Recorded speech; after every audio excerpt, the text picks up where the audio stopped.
Bowls Australia TV comes from the Tweed Heads Bowls Club, where we've seen the men's and women's champions decided today. The women's champion first, Katrina Wright. You came up against Arlene Jeffrey, came down to the final bowl of the tiebreak, and you came up with a clutch shot to clinch the title. How are you feeling now? I was pretty excited today. I've never made the final here at the indoor. I've been in 4 semis, and it was just nice to finally get to that final and go all the way. The semi-finals, as you mentioned, you were beaten over the past 2 years in a row, but to actually make it into the final in Arlene, you really need to make that shot down. What's going through your head when you step onto the mat knowing you need to make the shot to win the title? I think I was more disappointed with my first 2 bowls, and I thought, come on, you got to do this. And I just got out there and played the shot that I needed to play.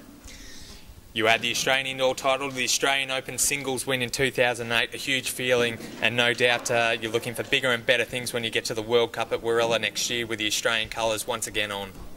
Yeah, I'm very excited going to the World Cup. It's only an hour away from home, so I'll be able to practice a lot down there and hopefully do Australia proud. Well, we saw Katrina prevail in a tiebreaker in the men's final. It was Wilkie who came across with a 7-7, 12-7 win over Capalpa's Jamie Anderson. And Brett, you must be over the moon with your success of late. Yeah, over the moon. I've had a pretty good run, so hopefully it keeps going for a little bit longer into the Commonwealth Games. You put yourself in some pretty unique history today. You become the first player to win the Australian Open, the Golden Nugget and the Australian Indoor title, the big 3. So you elevate yourself over some pretty huge names in the sport, and that's got to be pretty humbling.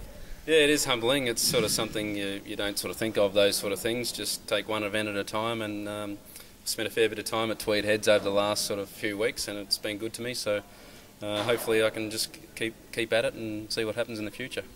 A tight first set, we saw it split 7-7. In the second set off, you got off to a flyer, a full count on the second end, you open up a handy lead, but then dropped a full count yourself, and were any nerves starting to hit in at that stage? Yeah, I had the handy lead and I had a big target and missed it twice, so I was fairly disappointed with that to let him creep back and give him a little bit of a sniff. But Jamie played well, and I was lucky enough to get that break in the second set, which that I could hold till the end. Well, 2 very deserving winners here from Tweed Heads Bowls Club, our men's and women's champion Brett Wilkie and Katrina Wright.